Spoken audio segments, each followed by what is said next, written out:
Assalamualaikum Pak Syafi'i. Waalaikumsalam Pak Aryo. Apa kabar nih Pak Syafi'i ini? Baik, sehat nggih? Alhamdulillah. Mudah-mudahan sehat. kita selalu sehat semua. Lebih-lebih di bulan puasa ini biar kalau kita sehat kan ibadah kita juga semakin rajin Pak Aryo ya. Amin Bapak. Gitu. Masya Allah. Ini mumpung bulan Ramadan nih Pak. Iya. Kita ingin menimba pahala ya Pak ya. Iya. Wah, kita mau bincang-bincang terkait dengan agama ini Pak. Terutama Terutama tentang penguatan moderasi beragama Pak. Ini obrolan yang cocok sekali di bulan Ramadan ini Pak Aryo. Nah ini kan penguatan moderasi beragama itu sebetulnya moderasi beragama itu apa? Soalnya kan di luaran sana itu ada yang nganggap katanya moderasi beragama itu awas loh, itu liberalisasi agama gitu ya, atau mencampur itu ya? adukan agama lah itu sebetulnya ya. itu apa penguatan moderasi beragama itu Pak? Iya, jadi benar kalau Pak Arya sudah pernah mendengar anggapan-anggapan seperti itu memang kenyataannya sebagian besar masyarakat kita itu memang masih menganggap, khususnya tentu saja ini bagi warga masyarakat yang belum tahu tentang substansi moderasi beragama itu ya, anggapan moderasi beragama itu sebagai liberalisasi agama, moderasi beragama itu proyek Barat untuk mendangkalkan keimanan umat beragama, bahkan ada embel-embelnya khususnya umat Islam. Nah itu Pak, menjauhkan, umat mayoritas ini. Iya, menjauhkan umat beragama ini dari keyakinannya. Iya. Nah itu semuanya itu tidak benar. Makanya istilahnya itu adalah moderasi beragama. Bukan moderasi agama. Oh beda ya Pak ya, beda. Moderasi beragama sama moderasi agama. Jadi moderasi beragama bukan moderasi agama. Kalau agama itu ya sudah apa adanya yang diturunkan oleh Tuhan, oleh Allah Subhanahu wa taala melalui nabinya yang tertuang di dalam kitab suci Al-Qur'an kalau muslim ya. Atau hadis-hadis Nabi atau kitab suci Bible ya, Taurat, Perjanjian Lama, Perjanjian Baru dan seterusnya dan seterusnya. Jadi anggapan yang seperti itu sama sekali tidak benar.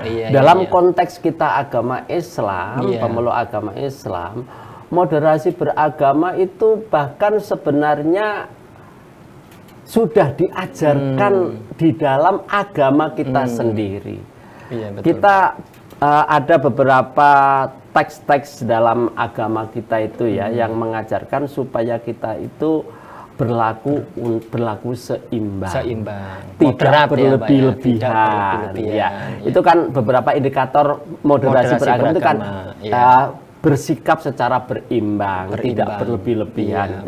Nah, di dalam agama Islam sendiri itu sudah dianjurkan orang supaya bersikap untuk seimbang, berimbang, tidak berlebih-lebihan, itu sangat dianjurkan. Iya, betul. Misalnya ada ayat Al-Qur'an yang mengajarkan supaya kita itu bisa menjaga keseimbangan antara kehidupan duniawi dan ukhrawi. Iya. Dalam bidang kehidupan ekonomi misalnya, kita itu dilarang untuk berlaku pelit, tapi juga dilarang untuk boros. Itu kan berarti mengajarkan keseimbangan itu kan. Jadi di dalam agama sendiri itu perilaku mengajarkan tentang keseimbangan itu ada dalam agama. Betul. Jadi tidak ada kaitannya dengan yang namanya liberalisasi agama. Ini bukan proyek titipan dari luar untuk untuk menjauhkan orang beragama dari agamanya, sama sekali tidak. Karena ajaran kita sendiri pun di dalamnya mengajarkan seperti itu. Jadi moderasi beragama itu kan titik tekannya di toleransi mungkin ya Pak ya? Iya, toleransi itu sebagai salah satu indikatornya. Kita meyakini agama kita benar gitu ya, tetapi tidak boleh memaksakan, mengintimidasi umat agama lain untuk memeluk Iya. Itu. Kita sebagai umat beragama, saya sebagai muslim harus meyakini kebenaran agama Islam yang saya ikuti. Itu harus. Harus ya. Tetapi keyakinan saya terhadap ajaran agama tidak boleh menyalahkan ajaran agama lain. Betul. Juga tidak boleh memaksakan keyakinan ajaran agama saya kepada orang lain. Iya, betul. Dan kan seperti itu, substansinya kan di situ, Pak Aryo. Jadi kalau boleh saya pinjam istilah itu internum dan eksternum. Internum itu kan kita harus meyakini agama kita masing-masing adalah agama yang benar gitu ya. Tetapi tidak boleh saling memaksakan, mengintimidasi antar umat beragama, intinya seperti itu ya. Bareng-bareng hidup di Indonesia, saling rukun gitu. Mungkin begitulah ya Pak. Kurang lebihnya seperti itu.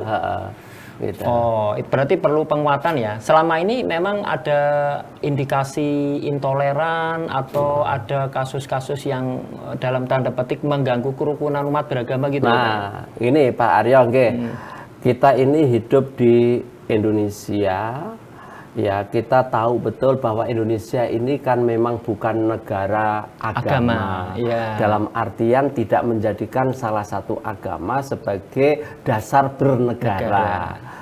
Tetapi kita juga bukan negara sekuler yang memisahkan urusan negara dari urusan beragama.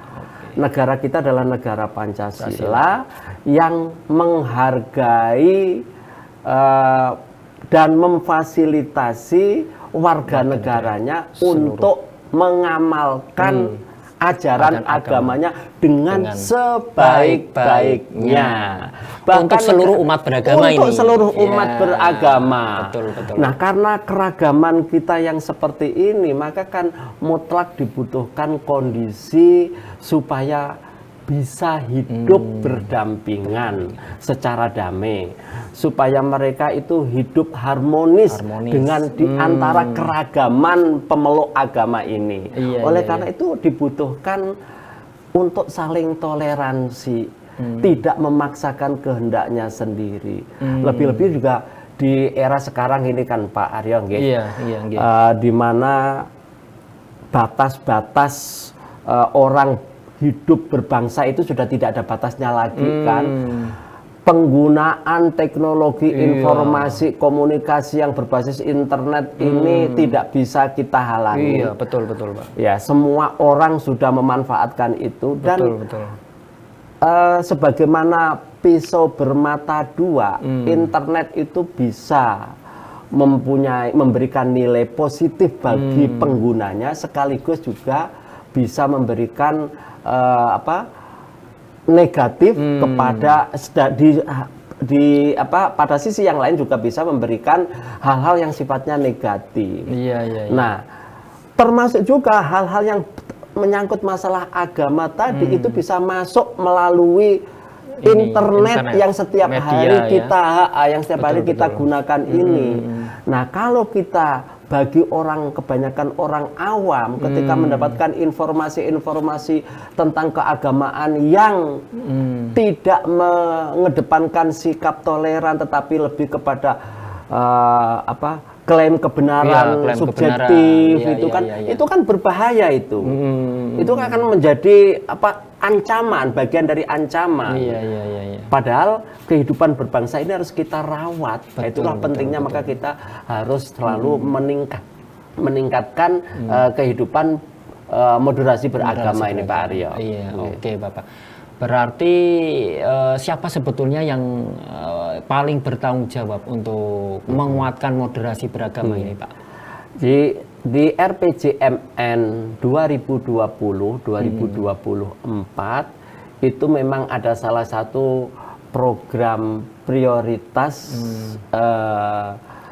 salah satunya adalah penguatan moderasi beragama. Berarti masuk prioritas nih. Iya, masuk dalam program RPJMN 2020-2024 Pak Aryo. Salah satunya adalah penguatan moderasi beragama.